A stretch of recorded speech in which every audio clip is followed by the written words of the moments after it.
বাবার বন্ধু রাজীব কাকুর বাড়িতে বেড়াতে গিয়েছিলাম। মা না করছিল, কিন্তু বাবা বলছিল আমার মেয়েটা একটু বাহিরে ঘোরাফেরা করে আসলে মনটা ভালো লাগবে। আমিও ভাবলাম অনেকদিন হলো কোথাও বেড়াতে যাইনি, তাই বাবার বন্ধু স্ত্রী অর্থাৎ আমার কাকি নাকি বলছিল আমাকে নিয়ে যেতে। তাই বাবার বন্ধু মানে আমার কাকু বলছিল, চল মা, আমাদের বাড়িতে কয়েকদিন বেরিয়ে আসবি, তোর কাকিকেও দেখে আসলি। তারপর কাকুর সাথে কাকুর বাড়িতে চলে এলাম। কিন্তু আমি তখনও জানতাম না আমার জীবনের সবচেয়ে বড় ঝড় অপেক্ষা করছে। আজ তোমাদের সেই গল্পটাই শোনাবো। চলো বন্ধুরা, আর দেরি না করে মূল গল্পটি তোমাদের শোনাই। বাবা জানালেন তার শৈশবের বন্ধু রাজীব সাহেব আসছেন আমাদের বাড়িতে। খবরে বিশেষ কিছু ছিল না, একজন পুরনো বন্ধু আসছে দেখা করতে, কটা দিন থাকবেন, হয়তো কিছু জমি জমা সংক্রান্ত কাজও আছে। কিন্তু আমি বুঝতে পারিনি সেই এক কাকু নামক অতিথি আমাদের বাড়ির বাতাসটা এতটা ভারী করে তুলবে। দুপুর গড়িয়ে বিকেল হতেই আমাদের দরজায় গাড়ির শব্দ। রাজীব কাকু এসেছেন। গায়ের রং মাঝারি, চোখে চশমা, মুখে চিরাচরিত হাসি। বাবা তাকে দেখে চিৎকার করে উঠলেন, ওই রাজীব, কত বছর পর! দুজনের আলিঙ্গনের মাঝে যেন অতীত আর বর্তমান মিশে গেল। আমি একটু পিছনে দাঁড়িয়েছিলাম, আর কাকু হঠাৎ আমাকে দেখে দাঁড়িয়ে গেলেন। চোখের কোণে এক অদ্ভুত ঝিলি। তোর মেয়ে তো দেখতে একদম তার মায়ের মতো হয়েছে। কাকুর মুখে প্রশংসা, কিন্তু আমি যেন কোথাও একটু কেঁপে উঠলাম। কাকুর প্রশংসা শুনে আমার যেন অস্বস্তি মনে হলো। বাবা বললেন, লজ্জা পাবার কিছু নেই মা, উনি তো তোর কাকু। আমি মাথা নাড়লাম, কিন্তু কাকুর চোখে কাকু সেই অদ্ভুত দৃষ্টিটা আমি ভুলতে পারছি না।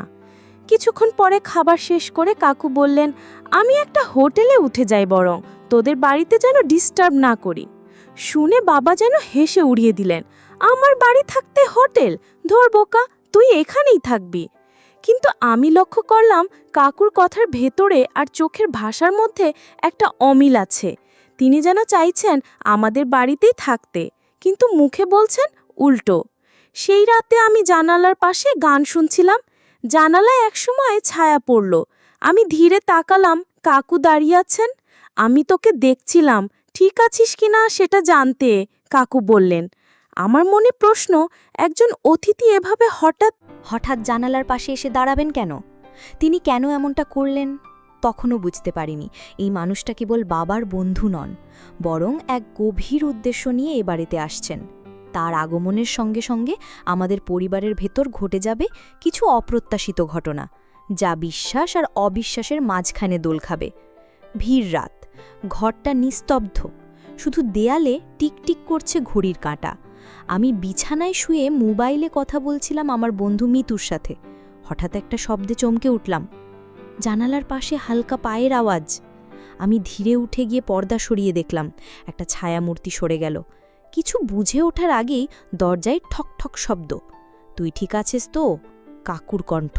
আমি দ্বিধায় পড়ে গেলাম। একটা অস্বস্তি মনের মধ্যে বাসা বাঁধল, কিন্তু জোরে বললাম, হ্যাঁ কাকু, আমি ঠিক আছি। কাকু হাসলেন। ঘুম ভাঙিয়ে দিলাম বুঝি?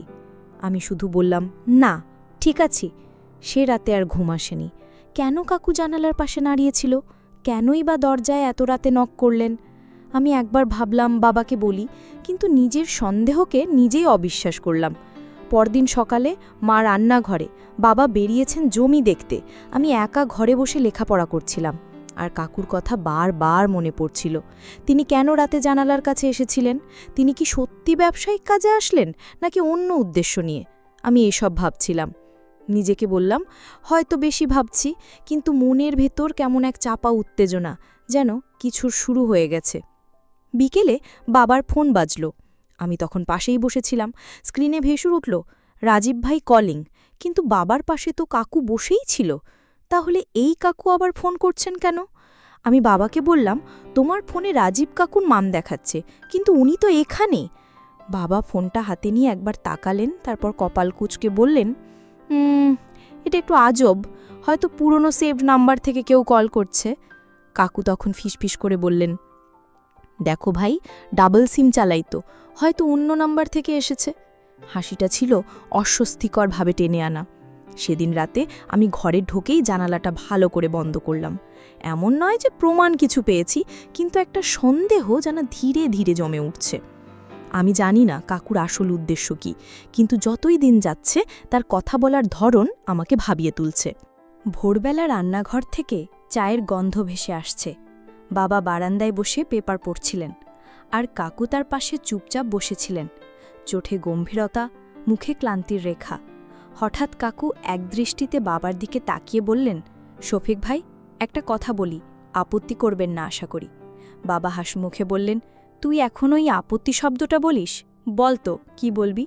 কাকু একটা দীর্ঘ নিঃশ্বাস ফেলে বললেন, আমার বৌদির খুব ইচ্ছে তোদের মেয়েটাকে একবার দেখার। ফোনে তার কাছে তোর মেয়ের কথা এতবার বলেছি যে সে নিজে খুব জানতে চায় এই মেয়ে কেমন। ভাবতাম একদিন ওকে নিয়ে আসব। এখন যেহেতু আমি এখানে এসেছি, ভাবলাম তোদের মেয়েটা যদি কটা দিন আমাদের বাড়ি গিয়ে থাকে, তাহলে ওর মনটাও ভালো হবে। অনেক সময় নিজের এলাকার বাইরে ঘুরে এলে মন হালকা হয়, বুঝলি? আমি তখন ঘরের ভেতর থেকে শুনছিলাম কথাটা। হঠাৎ নিঃশব্দে থমকে গেলাম, যেন হাওয়া থেমে গেছে চারপাশে। বাবা কিছুক্ষণ চুপ করেছিলেন, তারপর বললেন, মেয়েটা তো একটু লাজুক, তুই নিজেই তো দেখেছিস। তুই বলিস ওকে, যদি রাজি হয় তবেই পাঠাবো। বাবার কথার পর কাকু আমাকে ডেকে আনলেন বারান্দায়। মা, আমার বৌদি তোকে দেখার জন্য মুখিয়ে আছে, কদিন গেলে মন্দ হয় না, কি বলিস? আমি মাথা নিচু করে বললাম, আমার পড়াশোনার চাপ আছে কাকু, তাছাড়া আমি বাইরে কোথাও যাই না। কাকু হালকা হাসলেন, আরে বাবা, এটা তো বেড়ানো, পরীক্ষা না। আর নিজের ঘরই তো, তোদেরই মতো। তার হাসিটা যেন একটু বেশি টানা ছিল। আমার চোখে ভেসে উঠল আগের রাতগুলো, জানালার ছায়া, রাতের নখ, সব মিলিয়ে এই প্রস্তাবটা কেমন যেন আরামদায়ক মনে হলো না। দুঃখের বিষয়, মা তখন নানাবাড়ি গিয়েছিলেন অসুস্থ খালার খবর নিতে, তাই বাড়িতে সিদ্ধান্ত নেওয়ার লোক বলতে বাবাই। আমি চুপচাপ ছিলাম, মন চাইছিল না যেতে, কিন্তু প্রকাশ করিনি কিছু। বিকেলে বাবা আমাকে ডেকে বললেন, মা, তুই যদি রাজি থাকিস তবে এক কাজ কর, 2-1 দিন কাকুদের বাড়ি ঘুরে আয়। নতুন জায়গা, নতুন পরিবেশ, ভালোই লাগবে। আমি প্রশ্ন করলাম না, শুধু বললাম, দেখি বাবা, ভাবি। কিন্তু মনে হচ্ছিল ভাবনার থেকেও অনেক বেশি কিছু পেছনে ঘোরাফেরা করছে। 3 দিনের মধ্যে সব ঠিক হয়ে গেল। কাকু নিজে গাড়ি নিয়ে এসে আমাকে নিতে রাজি। আমি ভাবছি, এই ভ্রমণটা কি সত্যি একটা সাধারণ বেড়ানো, নাকি এর মধ্যে লুকিয়ে আছে এমন কিছু যা আমি আন্দাজ করছি কিন্তু নিশ্চিত নই। সকালে ঘুম ভাঙতেই দেখি বাড়িতে হালকা ব্যস্ততা। বাবা আমাকে জাগিয়ে বললেন, তোর জন্য রাজীব ভাই নিজে গাড়ি নিয়ে এসেছে। তুই তো জানিস কাকুর স্ত্রীর দেখা করার খুব আগ্রহ। কটা দিন ঘুরে আয়, মনটাও ফুরফুরে হবে। আমি চুপ করে উঠে এলাম। জানালার বাইরে দাঁড়িয়েছিল একটা কালো গাড়ি, পাশে কাকু হাসি মুখে দাঁড়িয়ে। আমি বাইরের চেহারাটাই শুধু দেখলাম, কিন্তু ভেতরের মানুষটা আজও ধোঁয়াশা। গাড়িতে ওঠার সময় কাকু খুব যত্ন করে আমার ব্যাগটি তুলে নিলেন। তোর বাবাকে আমি কথা দিয়েছি মা, তুই যেন ভালোভাবে থাকতে পারিস, বললেন তিনি। গাড়ি চলতে শুরু করলো শহরের ব্যস্ত রাস্তা পেরিয়ে গ্রামের দিকে। জানালার পাশে বসে আমি শুধু ভাবছিলাম, কাকু কেন এত আগ্রহ করে নিজে এসেছেন আমাকে নিতে? তার স্ত্রীর দেখা করার ইচ্ছা কি এতটাই তাড়াহুড়ো ছিল? কাকু মাঝে মাঝে গল্প করছিলেন নানা সময়কার, বাবার সঙ্গে কাটানো কলেজ জীবনের, কিন্তু কথার মাঝে মাঝে এমন ভঙ্গি থাকত যেন কিছু আড়াল করার চেষ্টা করছেন। 1.5 ঘন্টার যাত্রার পর আমরা পৌঁছালাম কাকুদের বাড়ি। বিশাল জায়গা জোড়া বাসা, সামনে ফুলের বাগান। আমার চোখ পড়ে গেল এক বৃদ্ধ নারীর দিকে। তার মুখে ঠান্ডা অভিব্যক্তি, কিন্তু চোখে কিছু অস্পষ্ট ভাব। এই আমাদের বৌদি, তুই ওনার সঙ্গেই কটা দিন থাকবে। আমার তো জমির কেনার কাজ আছে, তাই তোর সঙ্গে কথা বলার জন্য বৌদিই বেশি থাকবে, কাকু বললেন। আমি ভদ্রমহিলার কাছে গিয়ে সালাম করলাম। উনি আমাকে দেখে হালকা হাসলেন, তবে অদ্ভুতভাবে কিছু না বলে চলে গেলেন ভেতরের ঘরের দিকে। বাড়িটা সাজানো গোছানো, কিন্তু একটা কেমন নিঃশব্দতা চারপাশে, কোথাও যেন প্রাণ নেই। দেয়ালে কিছু পুরনো পারিবারিক ছবি, যার কেউ যেন কখনো চোখে পড়েনি। আমাকে একটা ঘরে নিয়ে যাওয়া হলো, ছোট কিন্তু পরিষ্কার।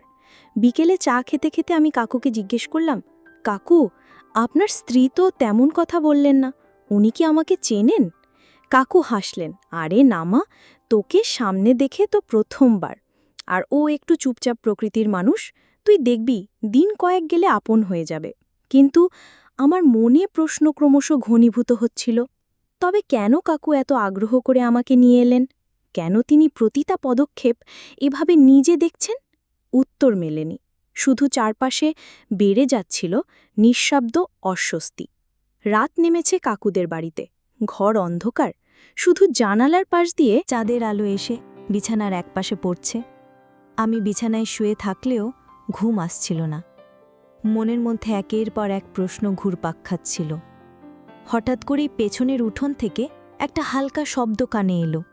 আমি জানালার পাশ দিয়ে দেখলাম কাকু নাকি অন্য কেউ, বুঝতে পারিনি, তবে মন বলছিল কাকুই হবে। পরদিন সকালে কাকুর স্ত্রী, যিনি এখনো পর্যন্ত খুব কম কথা বলেছেন, আচমকা আমাকে ডাকলেন। তোমার ঘরের জানলাটা যেন খোলা না রাখো রাত্রে, হাওয়া ভালো না আসে। তার গলায় কোনো স্পষ্ট দৃষ্টান্ত ছিল না, কিন্তু কথার মধ্যে কিছু ছিল, যেন ইঙ্গিত দিতে চাইলেন। আমি জিজ্ঞেস করলাম, আপনার ঘরে কি কাল রাতে কিছু ঘটেছিল? উনি চুপ করে বললেন, এই বাড়িতে সব জানলা রাতে বন্ধ রাখাই ভালো, তাতে ঘুম হয় বেশি। ওনার চোখে কিছু একটার আভাস ছিল, কিন্তু সেটা ভয় না সতর্কতা বোঝা গেল না। সেই দিন বিকেলবেলা ঘরে একা বসে পড়ছিলাম। খাটের পাশে একটা ছোট ড্রয়ারে চোখ পড়ল। কৌতূহলে খুলতেই দেখি একটা ছোট রেকর্ডার রাখা, পুরনো ধরনের, ব্যাটারি চালিত। আমি হঠাৎ করেই ভুল করে বাটনে হাত ক্লিক করে ফেললাম। চালু হয়ে, বাবার বন্ধু বলে সবকিছু অন্ধভাবে বিশ্বাস করিস না, শব্দটা শুনেই আমি স্থির হয়ে গেলাম। এই রেকর্ড কি কাকুর স্ত্রীর, নাকি কারোর পুরনো সতর্কবার্তা? পুরো রেকর্ড বাজানোর সাহস তখন পেলাম না, অজানা ভয় চেপে বসেছিল। রেকর্ডারের পাশে ছিল একটা পুরনো বই, বাঁধাই করা, তবে ভেতরে হাতে লেখা নোট। পাতাগুলোতে ছিল কাকুর স্ত্রীর লেখা, হয়তো ডায়েরির মতো। একটা পৃষ্ঠায় লেখা ছিল, প্রতি বছরই এমন কেউ না কেউ তার বাড়িতে বেড়াতে আসে, কিন্তু তাদের আর কোনো খোঁজ পাওয়া যায় না। আমি বই বন্ধ করে এক নিঃশ্বাসে বসে গেলাম। সময় যেন স্থির হয়ে গেল। এটা কি কারোর কল্পনা, নাকি এ বাড়িতে আগেও এমন কিছু ঘটেছে?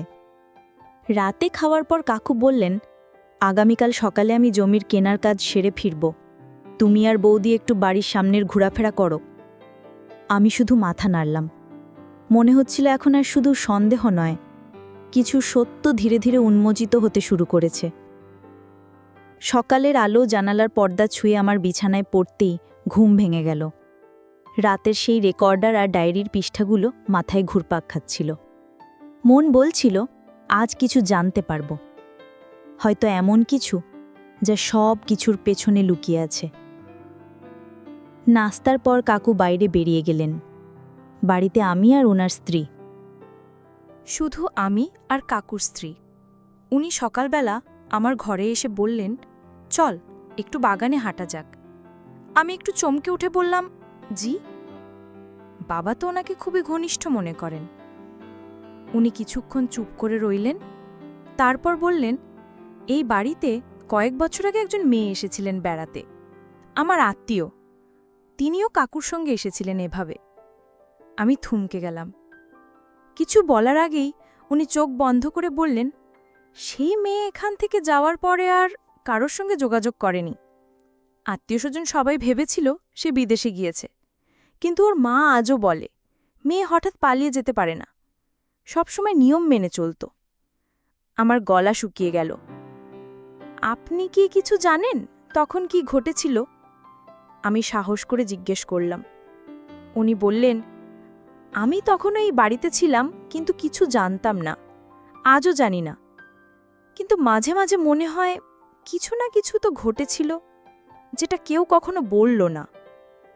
চলতে চলতে উনি হঠাৎ থেমে গেলেন। আমার চোখে চোখ রেখে বললেন, তোমাকে কেউ বলেছে না বলেছে আমি জানি না, কিন্তু কিছু যদি অস্বাভাবিক মনে হয়, নিজের মনকে বিশ্বাস করো।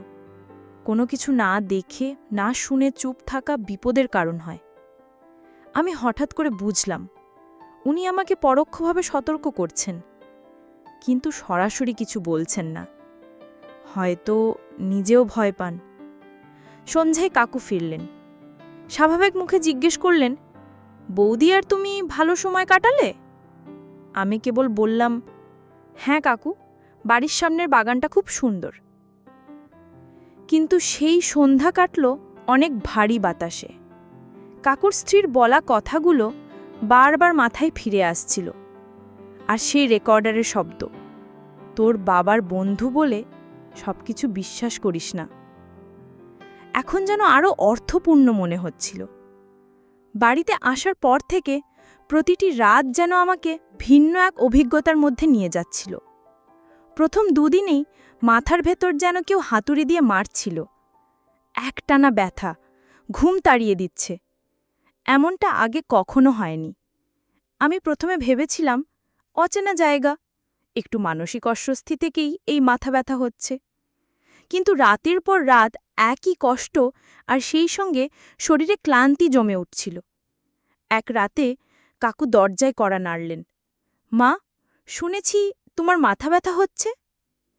আমি হালকা গলায় বললাম, হ্যাঁ কাকু, গত কয়েক রাত ধরে খুব ব্যথা করছে। আমার কাছে একটা পুরনো ভেষজ পাতার রস আছে, এটা কপালে রাখলে মাথা ধরা দ্রুত কমে যায়। মাথায় মালিশ করলে মাথা ব্যথা কেটে যায়, লাগিয়ে দেখবি? আমি প্রথমে দ্বিধায় পড়ে গেলাম। কাকুর ইচ্ছেটা ভালো মনে হলেও কেন জানি না আমার মনের ভেতরে একটা গুঞ্জন উঠল, কিছু ঠিকঠাক নয়। আমি ভদ্রভাবে বললাম, না কাকু, এখন একটু বিশ্রাম নেব, পাতার ওষুধ রেখে যান, সকালে নিজেই লাগাবো। কাকু হেসে বললেন, যেমন ইচ্ছা, তবে লাগিয়ে নিস, একদম ওষুধের চেয়ে ভালো ফল দেয়। তিনি ছোট একটা শিশিতে কিছু দিয়ে রেখে চলে গেলেন। শিশির গায়ে কোনো নাম বা লেবেল ছিল না, কেবল হোলডেটে রঙের একটা ঘন। আমি সেটা খাটের পাশে রেখে দিলাম, একবারও ব্যবহার করলাম না। সেই দিন বিকেলে একান্তে বাবাকে ফোন করলাম। গলার স্বর শক্ত রেখে বললাম, বাবা, আমাকে নিতে এসো, আমি আর এখানে থাকতে চাই না। বাবা একটু অবাক হলেও কণ্ঠে উদ্বিগ্নতা ঝরল। কি হয়েছে মা? আমি বললাম, সব কিছু এখনই বলতে পারবো না, তুমি শুধু এসো, তাহলেই বুঝবে কেন এটা বলা জরুরি ছিল। বাবা আসার পর কাকু হাসি মুখে এগিয়ে এলেন। এই যে শফিক ভাই, এত জলদি এসে গেলি? আমি বাবাকে বললাম, এই বাড়িতে যেটুকু সময় কাটিয়েছি তাতে আমি স্পষ্ট বুঝেছি সব কিছু ঠিক নয়। আমার স্বাস্থ্য, ঘুম, প্রতিদিনের অনুভূতি সবই পাল্টে গিয়েছিল। আমি বিশ্বাস করি এসব ইচ্ছাকৃতভাবেই ঘটছে। আমি প্রথমে থমকে গেলেন, তারপর বললেন, তুই আমার মেয়ে, যদি তোর মনে হয় তোকে কোনোভাবে অযত্নে রাখা হয়েছে, তাহলে আমিই প্রথম প্রতিবাদ করব। সেই মুহূর্তে কাকুর মুখের হাসি যেন শুকিয়ে গেল। কিন্তু বাবা আর কোনো কিছু বলার সুযোগ না দিয়ে আমাকে নিয়ে বেরিয়ে এলেন। আমাদের বাড়িতে ফিরে আমি প্রথমবারের মতো শক্তভাবে আয়নায় নিজেকে দেখলাম। মনের ভেতরে ভয় ছিল, সন্দেহ ছিল, কিন্তু আমি পালিয়ে যাইনি। আমি প্রশ্ন তুলেছি, নিজের অস্বস্তি প্রকাশ করেছি এবং পরিবারকে জানিয়েছি। এই গল্পটি থেকে আমরা শিখতে পারি যে নিজের অনুভূতিকে বিশ্বাস করা এবং অস্বস্তি বোধ করলে চুপ না থাকা। কারো আপনজন পরিচয়ের আড়ালে যদি সন্দেহের আবরণ থাকে, তাহলে সেখানেই প্রশ্ন তোলা জরুরি। এই গল্প শুধু একটি মেয়ের সাহসিকতার নয়, এটি আমাদের সমাজের এক নীরব বাস্তবতা তুলে ধরে। বন্ধুরা, তোমাদের সবশেষে বলতে চাই, গল্পটির মতামত কমেন্ট বক্সে জানাতে ভুলবে না। গল্পটি তোমাদের কাছে কেমন লাগলো, আর এরকম নতুন নতুন গল্প পেতে চ্যানেলটিকে সাবস্ক্রাইব করে পাশে থেকো। ধন্যবাদ।